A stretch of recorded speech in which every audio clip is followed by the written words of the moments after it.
Hey guys, welcome to the second part of this week's Coffin Hero Show, taking you through the new single issues in this week. You'll see 4 piles before me: variants, DC, Indie, Marvel.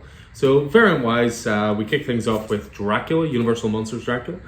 Been a big hit for Image Comics. They've been going back to multiple printings for each issue, and now this is no exception this week. So we've got a third printing for issue 1. That's a variant by Christian Ward. As well as that, there's a second printing for issue 2, and this one is done by Roberto De La Torre as well.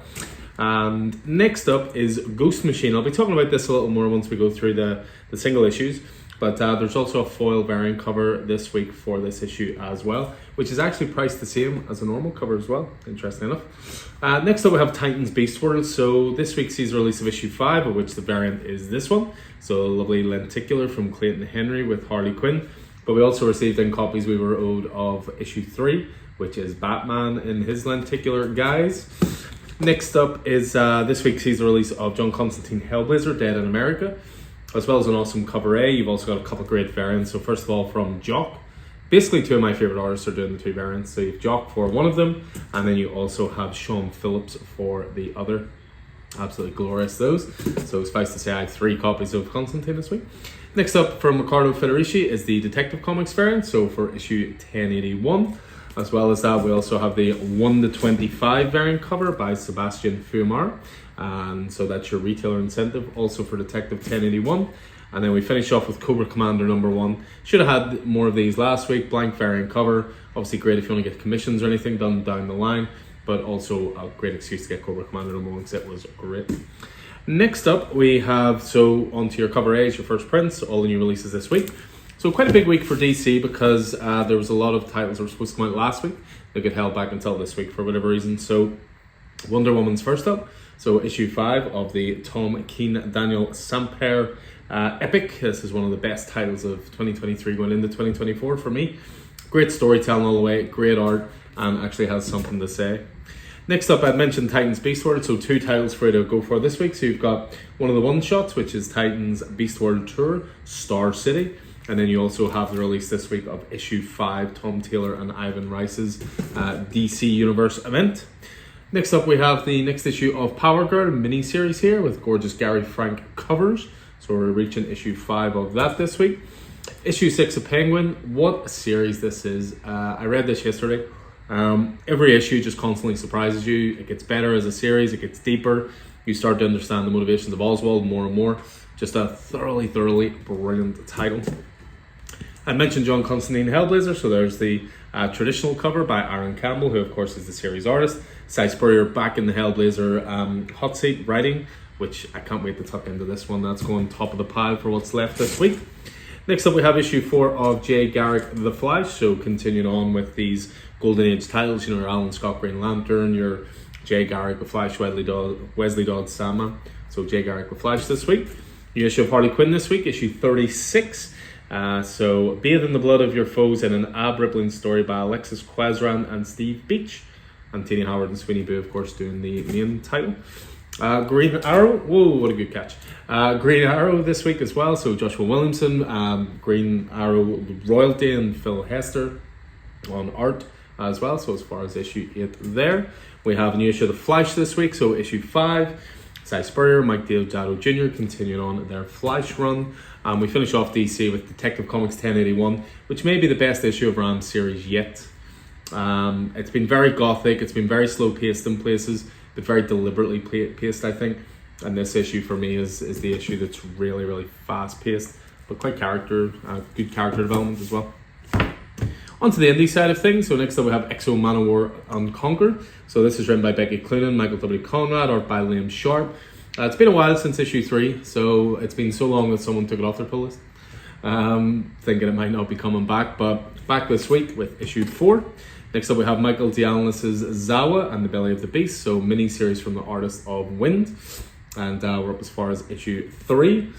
This week sees the release, as I said, through variants, obviously new printings for issue 1 and issue 2. But we also have the final issue of Dracula this week, issue 4, James Tynion IV and Martin Simmons.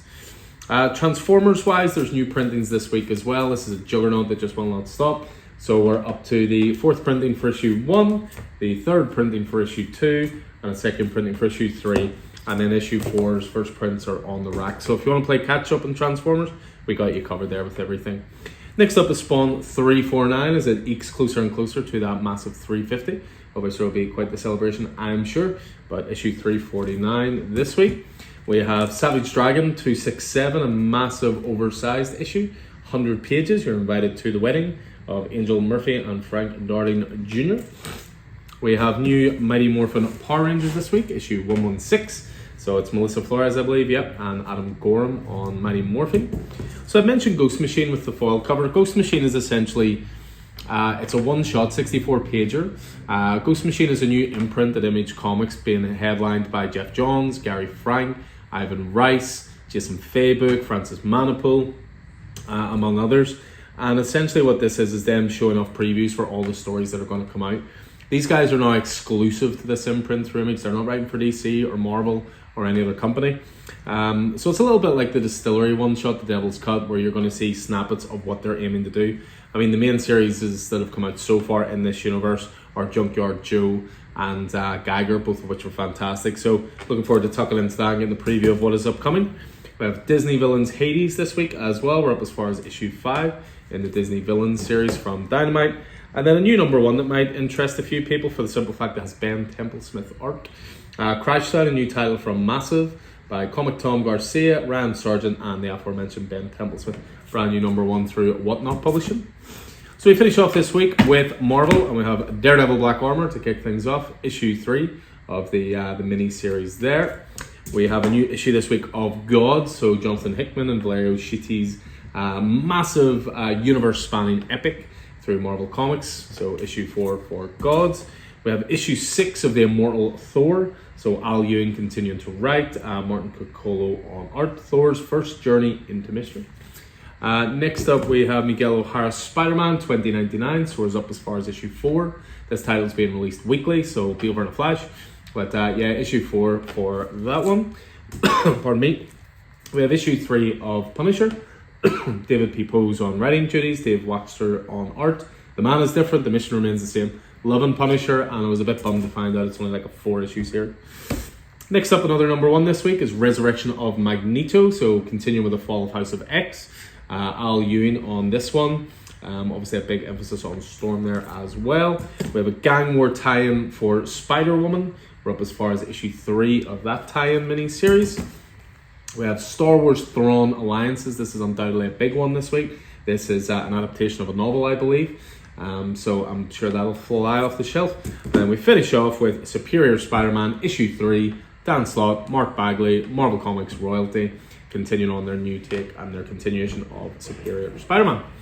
So that is everything for this week, all going on the racks for New Comic Book Day on Wednesday. You'll actually see my lovely face on New Comic Book Day on Wednesday if you're coming in.